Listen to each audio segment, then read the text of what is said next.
Hi, good evening, everybody. Welcome to the Shadow Hour. I'm Greg. I'm a paranormal investigator with Shadow Hunters, and I'm here tonight to start a new show. And I want to go ahead and say a few things about pertaining to our new schedule, which starts next week. All our shows for the entire week are going to be at 7 o'clock from Psychics United at 7 on Monday. Tuesday is Sharon's Oracle card Tuesday. Wednesday is Scotty Rourke's Ghosts show. Thursday, the new show that's coming on is Devin Evans, and she's a psychic medium, and she's the new coordinator for the state of Ohio for Shadow Hunters, and she's going to start a new paranormal group out there, and it's going to be part of Shadow Hunters. So all our funds and everything for all our productions, as far as our documentaries concerned, like the one we did at the Rhodes, is all going to Lost Limbs.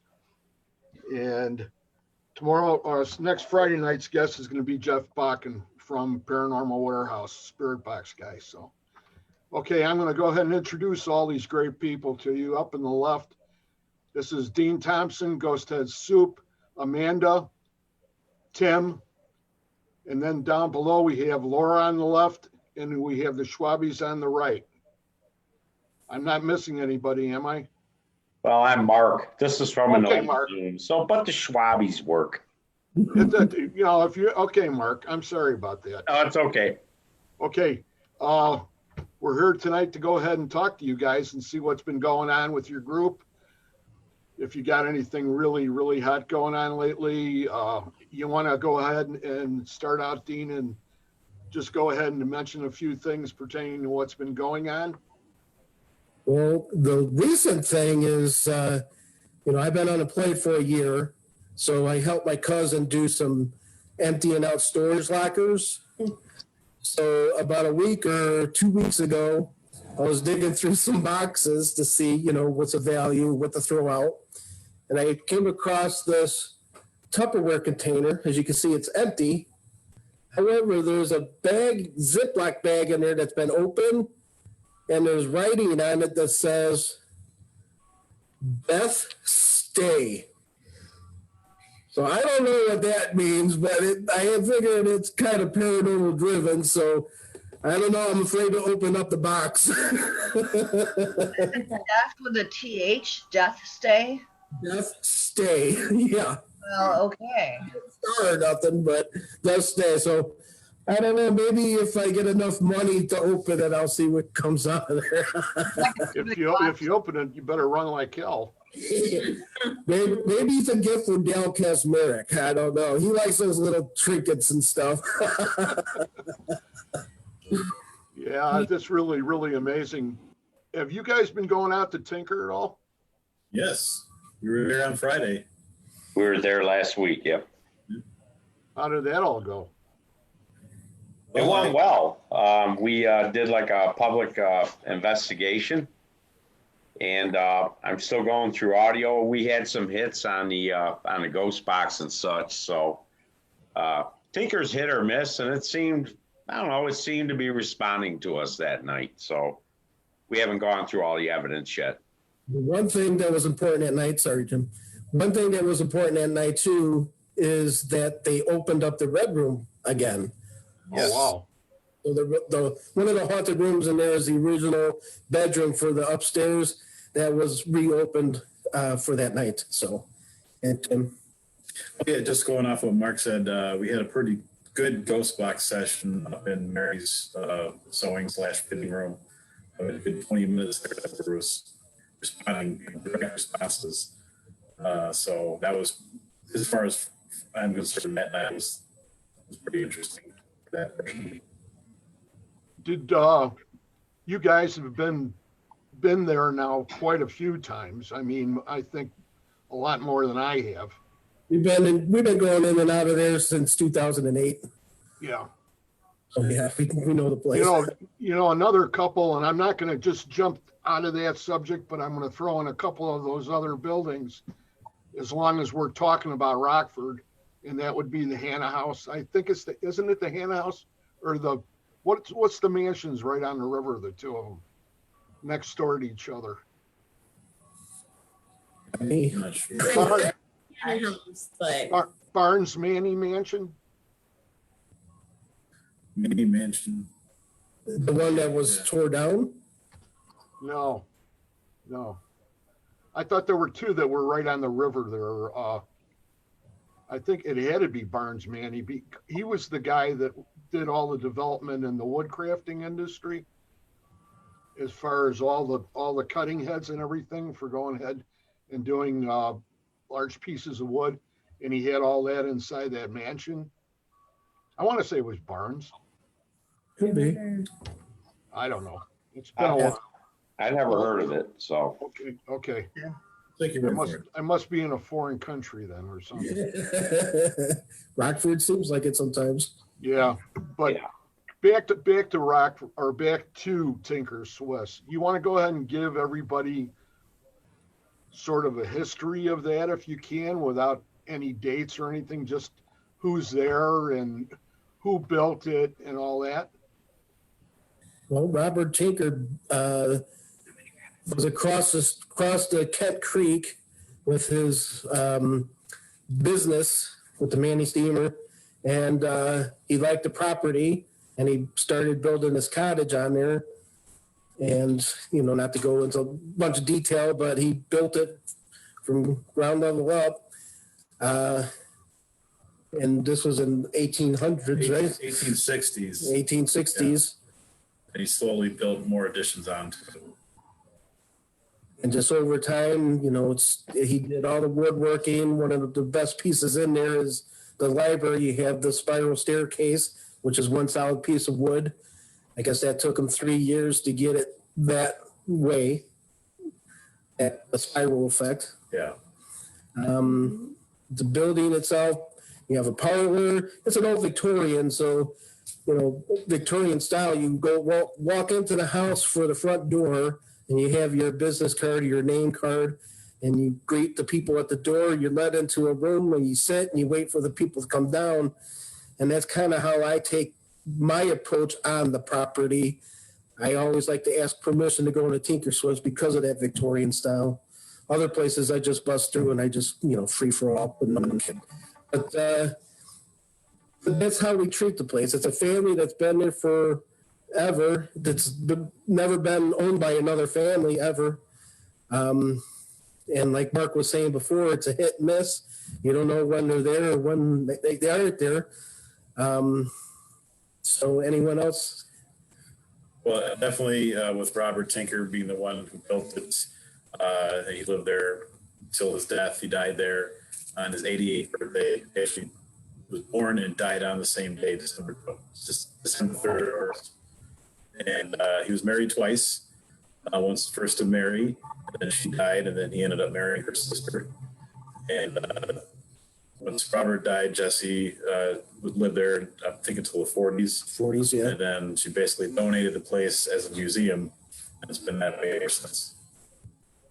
Yeah, everybody, we have some guests or some people that are watching tonight, and we've got Nadia from the Psychics United group in Antioch. We've got Sharon, she's from Shadow Hunters. We've got Jenny Hodson, she's from Psychics United too.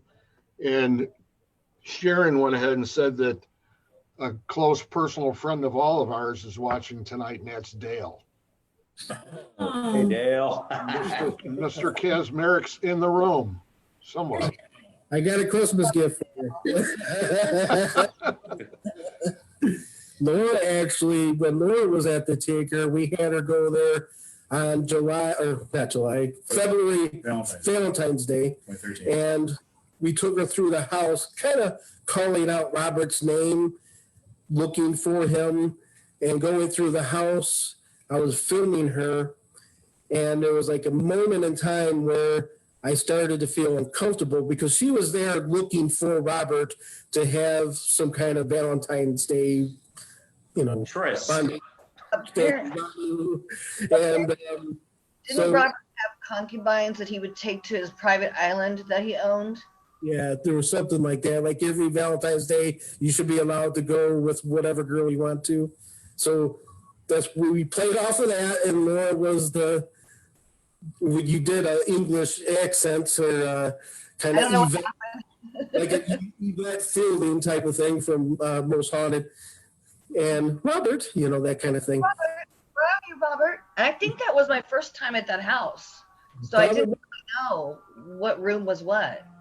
But I'm telling you, when I got real nervous because when I started getting close to Mary's room, like every ounce of I just couldn't cross that threshold. It took so much to cross over. It was so thick, and just the feeling was real heavy. And I got through it. I went downstairs to Mark, and I go, Mark, that bedroom up there, it's cranking. He went up there, and he turned the room, and a face appeared right in front of us. Man, I'll tell you, that's the night we had the Van de Graaff going, right? Yeah. Wow. We put the Van de Graaff generator in her sewing room, and apparently it kind of ticked her off because Mary got ticked off because we got some good responses that night. And what Dean's talking about, I went into the sewing room, it was dark, and my hair started standing up, and I'm like, ooh, yeah, it's pretty jiggy in here. All of a sudden, something ran right up to my face. Yeah, you know how you get that feeling in the dark? I turned around and ran like a little girl because it scared the heck out of me, but unfortunately, we couldn't catch it on video. But we did capture something. We caught a little girl talking. Yes. We actually heard it with our ears. We heard the disembodied voice. Creepiest voice ever. And when we replayed it on audio, it sounded like she said it's whisper, like it's probably part of the plan. Because we were telling Mary to go to the Van de Graaff generator. It's a new sewing machine. And then that recording appeared. And the thing about that was it wasn't only on tape. Another member at the time, George, heard it out in the hallway, correct, Dean? Mm-hmm. Everyone heard, yeah. George and Joe.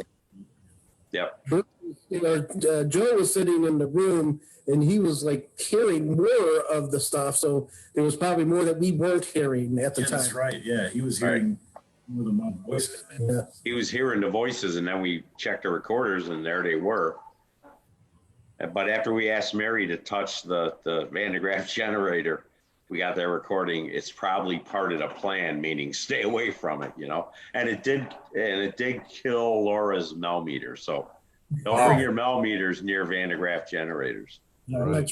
Yeah. Lesson learned. So Laura, did you feel anything really close to you when you were talking to John? I don't really get feelings like that very often, but I get sick, nauseous, dizzy, kind of like a funhouse effect. When we were in the Red Room, where I've seen and heard the most activity, but Mark's more sensitive. I'll hear things, but I haven't seen anything other than shadow people, but not at Tinker. Oh, it's an amazing all around experience, period. What were you saying, Dean? Sounds like someone's leaf blowing or brushing their Like teeth a or something. buzzing kind of noise over here. It's I weird. think it's coming If from they were George. doing it out here, they'd be shot.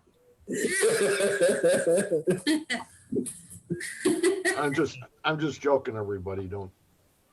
No, but anyway, out of all the rest of the locations besides Tinker, you guys had some great experiences out at Gettysburg too, didn't you, when you went out there? Well, Gettysburg, I mean, well, we were with Dale Kazmarek. Come on. In Gettysburg, how can you pass that up? Hey, Dale. Hey, Dale. Dale. Thanks for having us come with you, by Big the time, way. thank you. Yeah, I'm getting through the evidence there. I sent what we have. It's kind of like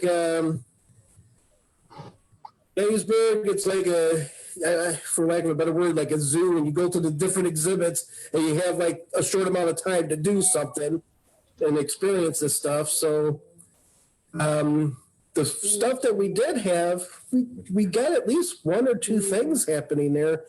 A lot of the stuff we were using was the ghost box or spirit box. We were getting some communication there. One of the things that, we do in our data collecting, we get our voice captures. A lot of what we do is we listen to it forwards, but if we can't make out what it says, we reverse it. We started doing that with the spirit box too. So a spirit box would say something, and if we can't understand what the spirit box is saying, we reverse that. I mean, if they're talking to us, we're going to reverse it. So that's what we did at the Iverson pit. We kept hearing the same thing, repeat. It just kept repeating itself. And one of the things that I overheard people talk about all the time in Gettysburg is that it's residual. It's residual energy. I'm like, well, of course, then it's going to repeat. So let's record this, because I got a reverse talk app. So I recorded the spirit box to do the little clip. And we didn't really know what it said forward, but when we flipped it, it sounded like it said Boston. And Amanda had asked, where are you from? Wow. And we got this clip, and we reversed it. It said Boston. It's clear as day when you play it in reverse. Like, there's no mistaking that it says Boston. Yeah. And then Tim said, Right behind us, there was a marker that says Monument for 12th Infantry, Massachusetts. Wow. so at Iverson's pit, there's the angle, and it was like North Carolina and there was one Massachusetts infantry there, and that was where we were standing. That's where we were sitting doing That was this very cool. session. So to have Boston come up near the Massachusetts guys, that's pretty cool. Yes, it is very cool. Isn't Very it? cool. We're, like I said, we're data collecting. That's what we're doing, but it kind of matches everything. I mean, it's pretty good at it. No, that's amazing, Yeah. because most of the time, like something that I heard myself was right there at the pits, and I was crossing the street to go right by where the tower was. And as I was crossing the street, I heard this almost like this screech. And then it hit me that, that's a rebel yell probably. Oh, cool. Yeah. Yeah. Because it was very intimidating. Yeah, and like I said, the zoo, I mean, it was a zoo because you had cars everywhere, people everywhere. I mean, you have all kind of noises. So we have to rely on that pieces of equipment that will support what we're trying to do, and that's video or spirit box. So Yeah, that's awesome. And the techniques that you're talking about too, as far as reversing it and everything, I know that is probably one of your standby tools that you use almost every investigation, I would say. If you want to get into that a little more, as far as other locations and things that. Sure. The reverse kind of started for me. Tim helped me out the year, but I was 2011. I was in a cemetery over here in Chemung, Illinois, and sorry. So I was in a cemetery, and my truck broke down in the cemetery. I actually had my truck towed out of a cemetery, and flash forward, I was at a client's house, and they asked me, did anything bad happen, anything dark happen? And I told her the story about how my truck died in the cemetery. And when I was retelling the story on my audio, I heard something back that I didn't know what it said. So I played it for hours forward. And then I just had to walk away, and then I discovered Class R EVP, which is reverse. So I just took that clip, reversed it, and from that day to now, to me, I never changed what I thought it heard. What it said, it sounded like it said, reckless, spiritualists are funny. And to play something in reverse and have it enunciate that well, kind of made my jaw drop a little bit, and my eyes bug out of my head, because that was like the first piece of evidence that I'm like, there's what? What's going on here? So yeah, then we started reversing more stuff, and we started getting more effects of like, and we questioned like, okay, does a spirit have a hierarchy maybe on the other side where they can't talk forward? So we're questioning that part of it. So why are they speaking in reverse? Why are we hearing it in reverse? You know, so we do a lot of that sampling as well in our evidence review and our data collecting. So definitely, yeah, a lot of my examples are forward and reverse. So Well, that is really neat, and I know that I'm into that myself, but I haven't been doing it as long as you guys have. To go ahead and eliminate all that contamination that is done by other people in the groups that have to pipe in on what they think it's saying on a regular normal spirit box, is the thing that drove me right over the cliff. And when I was down, we were at Gettysburg the time before last, and I was in the triangular field, and I was halfway down, and I was quite a bit away from them. I say probably almost 150 yards, 100 yards, 150. And it was really funny that I could hear, how noise carries at night, and you could hear them plain as day at the top of the hill. And you could hear the words that were being said, and people were actually contradicting the word. yeah, I was like, wait, yeah, get away from it a little bit, Mhm. and then you might be able to hear better what's being said. Right.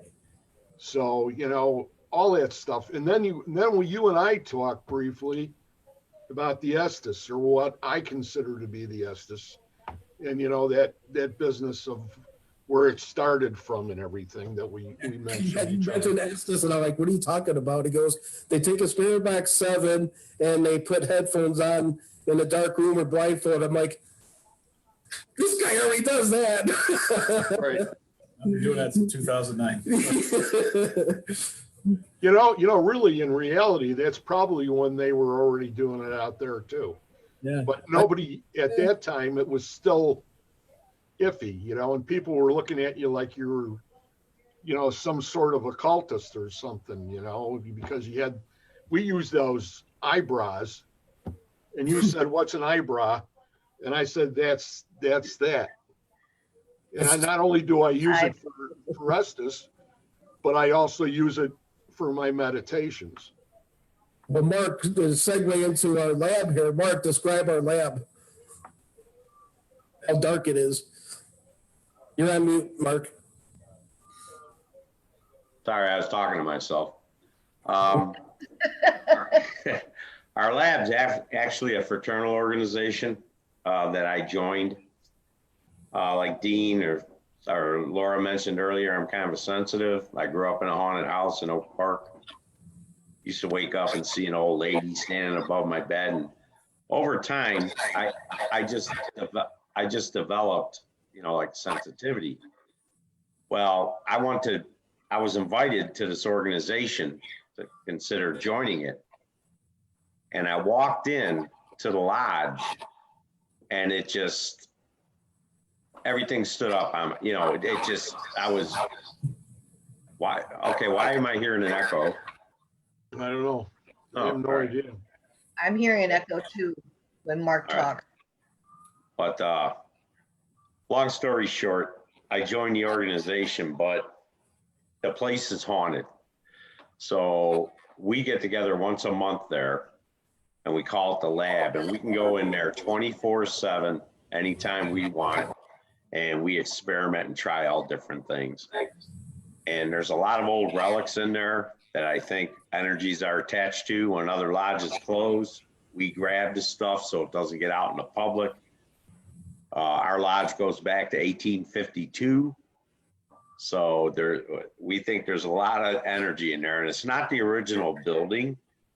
The original building burned down, and it just so happens someone, what was the name, Tim, that donated the property to us? Yeah, the actually where the lodge now stands, the people who used to live there donated that land to have it because she was a part of the organization. Not the Rebecca, she was part of the I Rebecca's. didn't know what I could say, so Yeah. So in other words, they donated the property, and we think there's stuff attached to that property too, because we've got evidence of the inhabitants of the original property being in that place. But it's a very interesting place. So Dale's been there. Oh, has he? He The has. giant room, but the giant room itself is completely dark. Yep. You can't see when all the lights are off, you can't see your hand in front of your face. So we put the headphones on this guy here, Tim, and get him doing the spirit box because he can't hear us because you know how loud that spirit box is, you know. And then Mark and I, or whoever's there, are asking questions. And he spits out the answers like immediately. We're like, "Are you kidding me?" You know, it's like he responds to what we're asking. And he can't hear anything that we're saying. Right. It's very cool to witness. Which is that what you're? Is that the Estes thing? That's the same thing. You know, I prefer to do reverse sweeps, and I can do AM or FM, but on the reverse sweeps, there's less of a chance to go ahead and have full words come through that you can hear. You know, you may end up with the same thing of what you guys were talking about, of putting it on the recorder and playing it backwards and then coming up with the real word. But it's just, you know, that's like you guys got your own toy room. Well, exactly. You know, we can go in there anytime we want. We'll say, hey, let's try this. Let's get together. Let's investigate. And imagine a dark room where you can't see your hand in front of your face and you see dark masses moving around in there.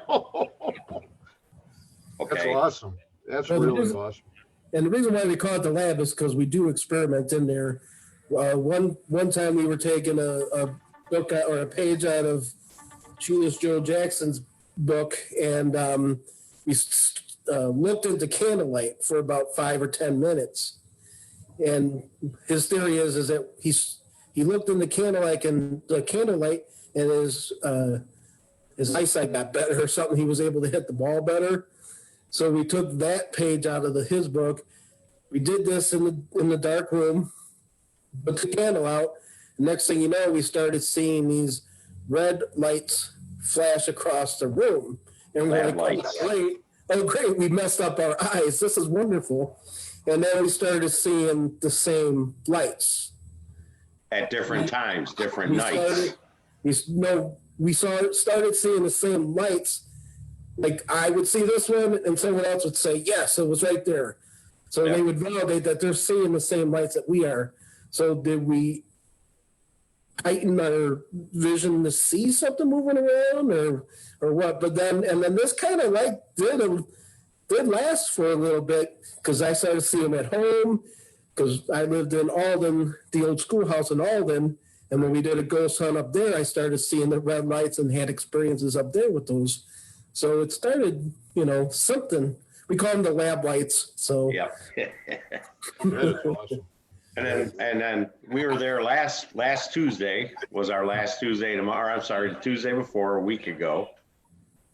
And we were seeing like lights appearing, but they were different than the lab lights. Yeah. Right, Dean? You saw that shaft of orange light, and I saw that big glow ball just. Yeah, there was something that was new to the building. It was introduced to the building not too long ago, and it seems like it's getting acclimated there. But in the dark room, in this one corner where the piano was, there was like this purple hue above me, and I kept looking. I'm like, why is it so bright over here? And I could see things going on better. And then I walked away from it, and I couldn't see it anymore. It got darker again. So then I had Mark go in there and he experienced the same thing. And then I had Jeremy go in there and he experienced the same thing. And we had a friend over Matt. He went over there, but he didn't get that same experience. Wow. So he might be a little closer, not to the light, maybe. I don't know. But we saw this kind of like aura type of thing. Like, at first I thought, oh, crap, I'm closer to the light than I thought. I just celebrated my 55th birthday, man. I'm like, I'm going there. I'm seeing the light already. Don't go in the light, dude. That kind of, Go to the light. Go to the light. Don't do that, Dean. Yeah. Dale just went ahead and said he wanted to know if you guys everybody wanted to go back to Gettysburg. Yes. Absolutely. Yes. 100%. We talked about it. Actually, I can only speak for Tim and myself. Actually, Dean was part of the conversation as well, but that's a definite. I was looking at what you guys were all involved with out there, and compared to the time of the year that we were there when I was there was none of that. And it was because of that time. Well, we went to Penhurst first, and we went out there a day ahead of time. So we actually spent one of the days at Valley Forge. Wow. In that area too. That was cool. But we didn't do too much paranormal stuff, but we got to walk around, and with COVID, everything was kind of shut down. Plus they had a flood go through their storms. Oh, Lord, yeah. the hurricane. Yeah, hurricane went through there. They had all these equipment trucks driving to this area to fix their homes and stuff. It was weird. But, I mentioned Penhurst. Penhurst, I'm still wondering, and maybe I haven't researched it enough, so maybe someone out there can help me out. But I have an Obelisk 3 that we use. And in the tunnel, I was with Dale and a few other people there, and he couldn't get his Obelisk to work, or something was going on with his. So then we brought ours out, and every word that populated had that line on that long energy bar on the Obelisk 3, and it was full blown for every word that popped up. So I don't know why that happened, because it never happened before. But then throughout the day, we went to Gettysburg, and it lasted through the night until about the time we got to Jenny Wade House. It started to go back to normal. So I don't know if there was something attached to this thing or what, but it was like full blown. I don't know if anyone experienced that before. May I also interject about Penhurst? Is that Penhurst is huge, obviously. The Dillon building, though. Yeah. So, sorry, Devin.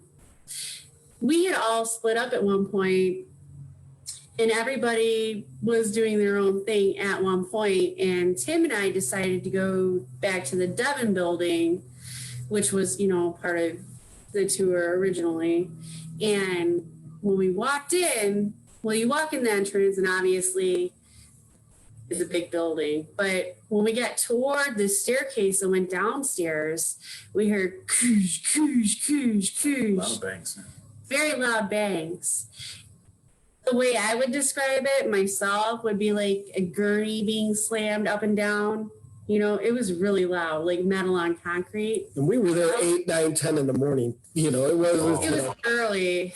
And then we actually, because we didn't catch it on anything, we didn't have I had a camera set up where we heard those noises from. And it did not pick up any of that audio of what we heard.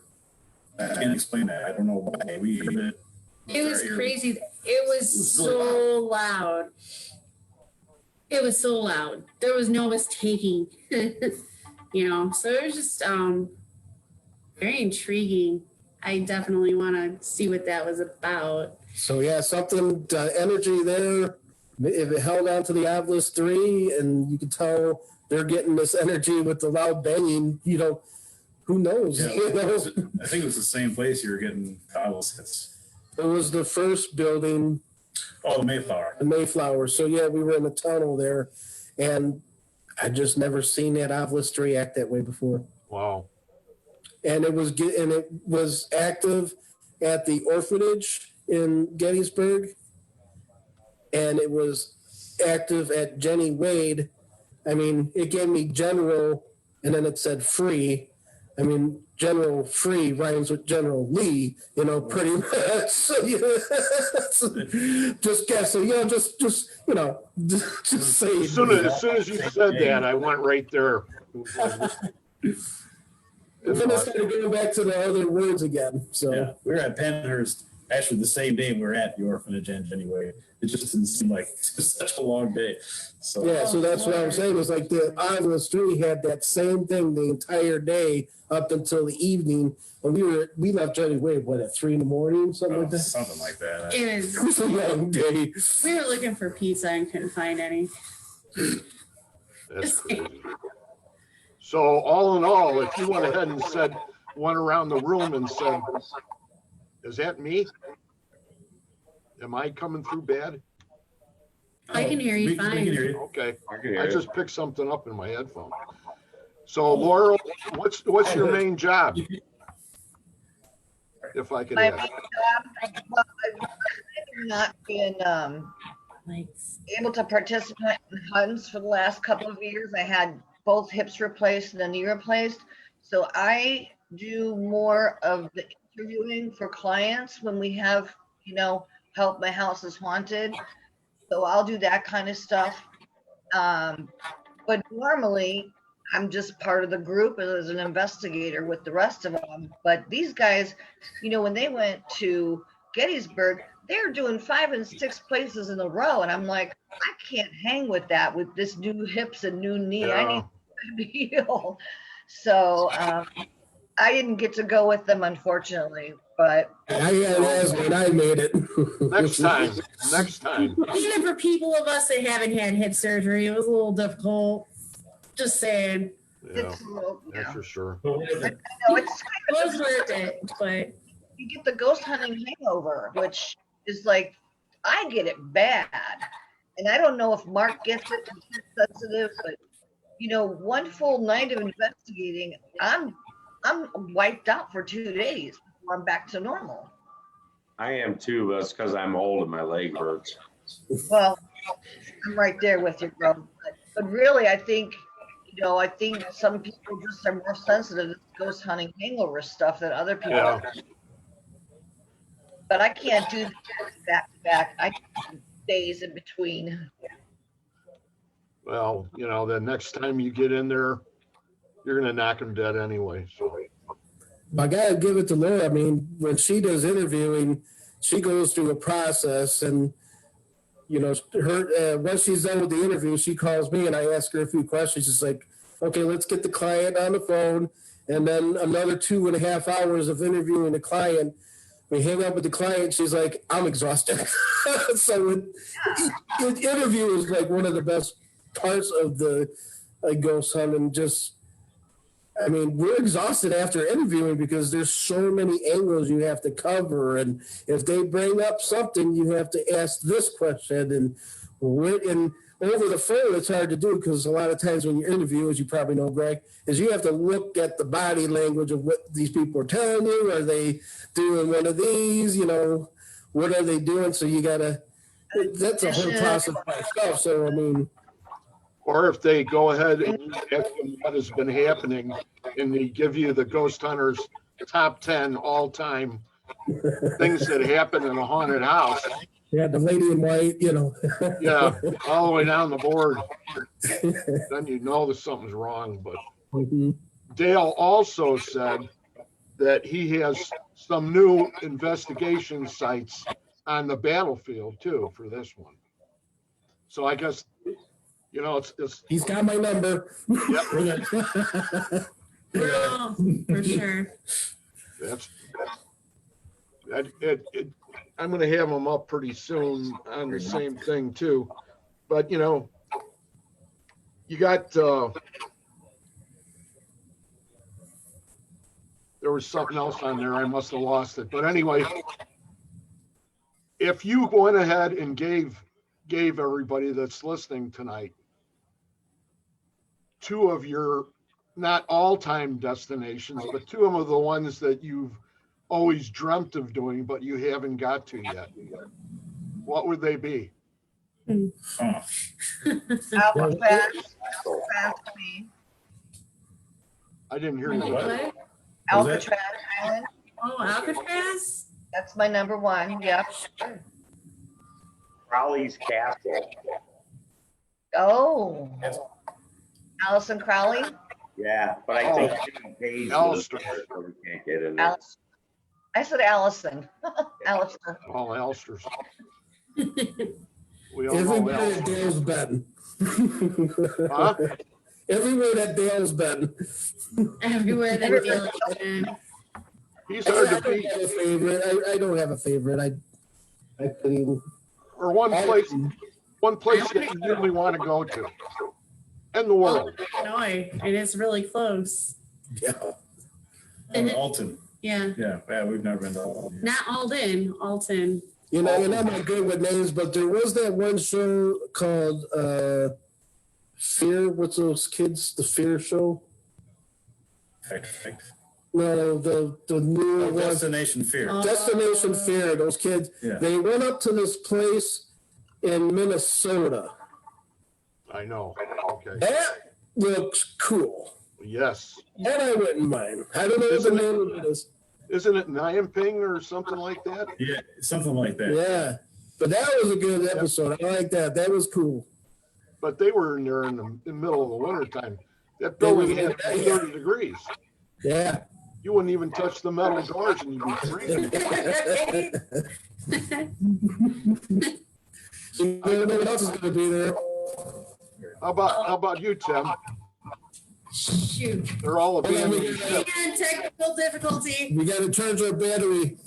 Okay. I can tell you one of the places that I've been, but not with this group, but I would go to any other place like it. My favorite haunt was a really big antique store.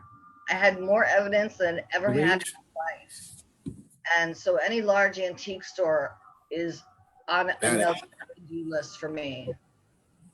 You know, there's a place in Richmond. Okay, Illinois. Yes. That's Okay. a restoration place, and they have all sorts of Okay. things in there. And Are you talking about the flea market? no. Now, Because I do that on the weekends. like two blocks south of 173 Okay. on the corner. And there was some things said that, you know, led me to believe that when I was in there, and when I first walked into the building, it was like, whoa, you know, and you know, Oh, I'm familiar with Richmond. I'm not familiar with that. this was probably 3 years ago that I was there. I haven't been back. Across the street, they got the Broad House now, which was the old hardware store. It's a great Yes. place. We ought to. I can We tell ought you. What, go ahead. No, I was just going to say to you, Mark, you grew up in Oak Park, Yes, so there's some crazy places in Oak Park. yes, there are. The house I lived in was an old house. I couldn't even tell you. I moved there in '64 and left in '72. But in my bedroom, okay, it was kind of creepy. I wouldn't know. Okay, closet, right? Closets are creepy, right? Sorry. Well, in my closet, there's actually a window in the I could swear it was an octagon window, may not have been octagon, but that used to creep me out. So I always made sure the closet door was shut. But in the middle of the night, and this happened several times, I woke up and there's an old lady standing above my bed. Now, granted, she didn't have fangs, didn't look like an old hag. It just basically scared the crap out of me because you don't know what's going on. I was probably, I don't know, 6, 7-ish when it started happening. Tender age, very tender age. And and the closet door would always be open. So I thought she lived in that closet. I hated to even go in there during the day to grab a shirt, you know? So I always used to turn the lights on. And, but I'll tell you, and as far as other haunted places, my friends had old big houses on the north side of Oak Park, and I always felt jiggy in there too. So did we ever see anything? I don't know. I wasn't looking. I didn't know what I was looking for at the time. But I will tell you, one of the most creepiest haunts, we were invited by a county coroner to investigate the coroner's office. Awesome. So we got to go in the refrigerator, put mics on the stiffs and or the deceased. But that was a pretty creepy one. They literally were stiff. They were kind of cold. It was the Lake County coroner, and the coroner himself stated there's weird things going on in here. So me and some other guys went. I don't believe none of our members on here were there, but the deputy coroner would give us skulls, different skulls. You know, here, what is this one? We're like, I don't know. It looks like an old skull. Well, we found out they found it on some guy's TV. It was an old pre-Columbian Indian skull, but they gave us a skull which had like bling on the teeth. Okay, it was like gold. And so one of our members were doing an EVP session on the skull, okay? And all of a sudden, after a while, Paul, he's listening to his recording, he goes, holy crap, listen to this. And all of a sudden you hear like a ping and a loud scream. So I brought the recording to the deputy coroner, and I said, this is what we got off the bling skull. And they were trying to identify this skull. And I said, this is what I think it sounds like. I'm a golfer. It sounded like someone teeing off with a metal wood, if that's even, with a metal club, right? A metal wood. You hear a ping and a scream, and the guy goes, well, it's funny you said that. We found it after the snow melted on a golf course in Mundelein. Wow. Yeah, so I don't know if they ever identified it, but it just seemed kind of weird. Yeah, I know, as long as you're talking about Lake County, you know, and where we live and where Shadow Hunters is, you know, we're up in Lake Villa and we do all the area there. And a location that everybody should look into is going to be the Genesee again, because it seems that management's turned over a little bit and now they're being more receptive Yes. to ghost hunters again. Yes, they are. I don't know to what extent, if they would do privates or not, but GRS, we went there. I went ahead and got us in there it had to be about 3 years ago again. And we went in there for a night and we had a great time in there. That's an unbelievable. There is one group that and I can't remember the names of them, but they seem to be kind of running the show as far as if you want to investigate Genesee Theater, you know, sign up, kind of takes you on a tour and you do investigations with them. I don't know if they're allowing, like, hey, we're going to, can we come up for the night by ourselves? I don't think they're doing that yet. They've got this other group that they're entrusting to run the tours, investigations for them. Well, Aaron Schreiber. And Dean, now you might know. Go ahead. Yes. Yeah. It's Aaron Schreiber. I was going to say, it's somebody from 95 World Rock Radio. Well, it is Aaron Schreiber as part of the group, but I have that was SIC. Sick. Yes. And they're out of Winthrop Harbor area. Sick. Yep. And Aaron used to work at the Genesee. So that's how I first met no Aaron. wonder. But that's unbelievable. Yep. Unbelievable building. You know, it's so gorgeous. I went Egyptian theater in DeKalb. is also very interesting. We had the opportunity to investigate that a few times. Actually, Dale was with us one time. And I believe it was his office that was telling us we were all getting parking tickets outside. Remember that, Dean? I wasn't there for that one. No, you weren't there. I'm sorry. I didn't get a parking ticket. No, I Dale, did. Dale said he has a whole bunch of locations in Alton for you guys. Oh, Nick Sarlo says hi. He's our boss. hey, Nick. So, Ain't it? and there was one other thing in here and I just lost it. Screw it. But Back to what Mark was saying about EVP sessions. One of the things that we like to do in the lab is question everything, one, and we question EVPs. And it started with a little boy, about 10 years old, who has Asperger's. And I was interviewing him at his home with his brother, who was 15, so 10 and 15.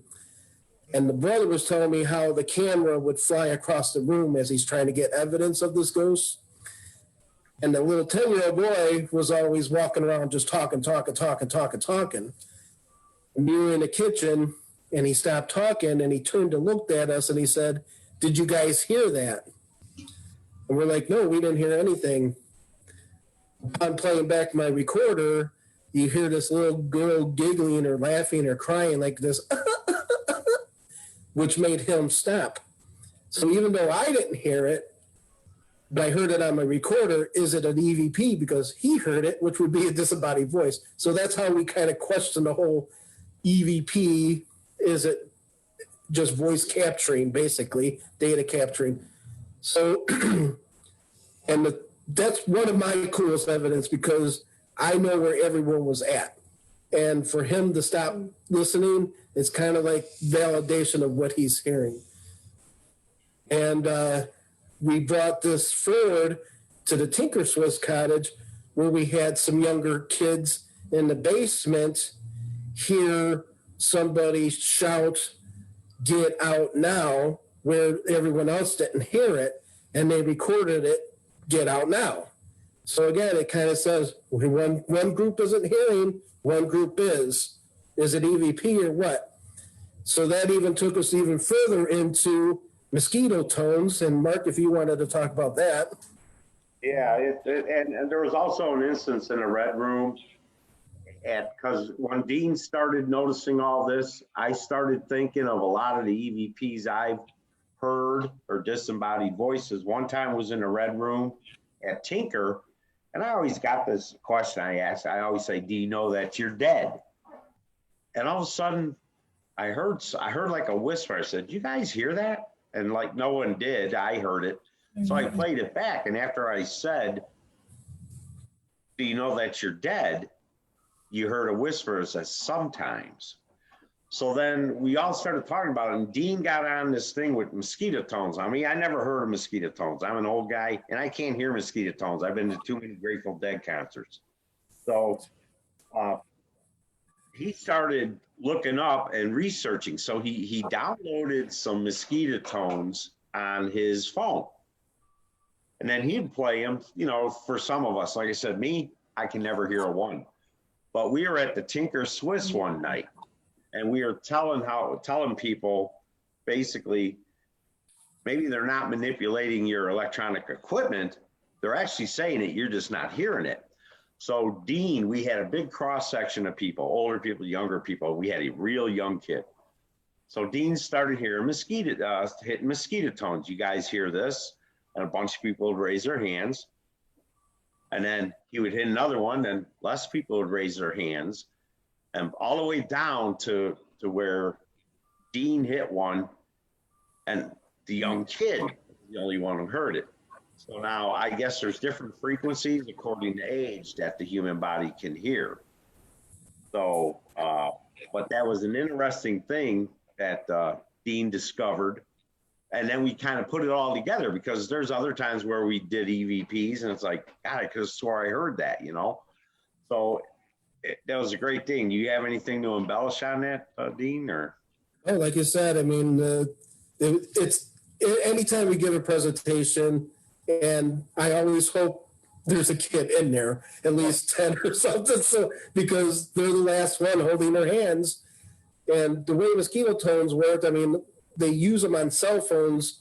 Kids download them on cell phones. So when they're in school, the old teacher up at the front can't hear their text messaging because those bing, bing, bings coming in at a frequency that they can't hear. So again, EVP, is that a thing? Voice capturing, disembodied voice. So it's like, that's one of the things we say is we're data collecting, we're questioning everything. We still question everything, even technology, even terms used. So it's not that we're saying anything bad about that, because we still look at orbs, we still look at everything because we have to. It's out there. People are collecting this data. And if we can get enough data at one point to say, okay, at 5 o'clock, this orb goes this way, okay, now is it a bug? No, because we got 50 different things saying it's doing this at the same time. Is it a mailman driving down the street hitting the mailbox at this angle, So there's a lot of things to look at, May I add a personal experience real quick? Sure. This happened last week, actually last Friday. And only because you're speaking of voices, it doesn't have anything to do with mosquito tone. However, so I went to my girlfriend's house after work last week on Friday and got my hair done. And I actually had bought, I bought 2 cans of beer, 2 tall. It's part of the story. But I bought 2 tall boys because I was like, we're relaxing and it's going to take 4 hours to get my hair done, whatever. So anyway, at the end of the night, she was offering me to have more booze or whatever. And I went out to my car to grab something and my keys were sitting on the front seat because my stuff that I needed were in the back seat, but I opened the front door to look for it. It wasn't there. Threw my keys on the front seat, went in the back seat, and what I was looking for was there. However, all of a sudden I heard leave. And it was clear as day to me. I heard it and it sounded like it was in my brother's voice, who has recently passed. And then my car started and I wasn't even anywhere near my keys at this point. I told him about it. So it was odd that it happened like that. And I actually went in there. I went in. I'm like, well, I kind of have to go. I don't think I could stay for a cocktail. You don't call your car Christine, do you? Maybe that. But it was such a. I don't take things like that. Usually I sit there and analyze and what really, why did I hear that? And I'm actually in my head also, maybe when I was coming out to the car, I accidentally hit the automatic start button and it took, 5 minutes for it to start.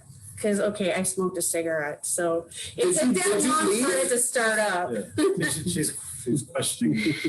I'm questioning why it started up, but I heard leave and then it started up right out. It was just so weird. Did you leave? It was just a personal experience. Did you leave? No, I didn't. Okay. I should have heeded probably, but I didn't leave right away. What's that? I know we're running out of time, but I just wanted to say that every presentation Ghost Head Soup does, which Dean puts an awesome one together, and they're never the same, but we always try to include those mosquito tones. And I'll tell you, just always blown away by it. It's kind of the highlight of the presentation on stage. So it gets a great reaction from people. And I'm just like Mark, I can hear one and I'm done. I can hear no others. You can't hear that. And then we usually finish off by saying, so if your kid says they're hearing voices in the closet or under their bed, you might want to believe them. So. Yep, exactly. Good point, Mark. Thank you. Yeah. That is really awesome. I know I forgot one big thing to mention in the beginning, and if I don't mention it, they're going to shoot me. But Nick and Rebecca and Patrick, Nick's putting together a show for Monday night, and it's called Into the Shadows. And it's going to be all paranormal. And at first they were talking about doing it on an all Halloween type show. but that's what I just saw mentioned now. So, I mean, it's Oh. 9:01, guys. So, if you want to talk a little longer, it's up to you. Well, now that you're mentioning events and stuff, with COVID happening, a lot of our events were canceled. But Right. we do get contacts regarding our presentation through a lot of local museums to come out and help them out and raise some money and have a great time doing it. One of them that we mentioned, Tinker Swiss, obviously. Another one is Aurora Regional Fire Museum. Awesome Great. place. We were supposed to do that this year because of COVID. That was canceled. Where's And we that had at? Downtown Aurora, right by the casino. The one with the Hershey Kiss thing on top. The building right there. Right next to the Two Brothers Roundhouse. Yeah, Okay. yeah. Elmhurst, we did Elmhurst last year.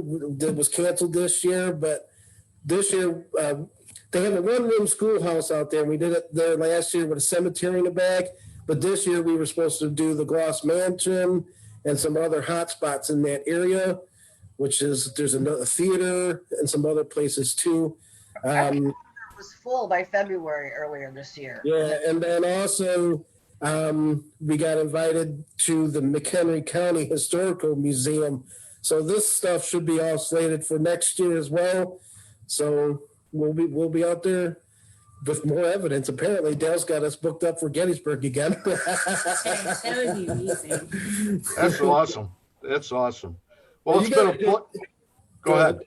Well, I was going to say, I mean, you got to travel with Dale. I mean, this guy is like the hardest working guy in paranormal.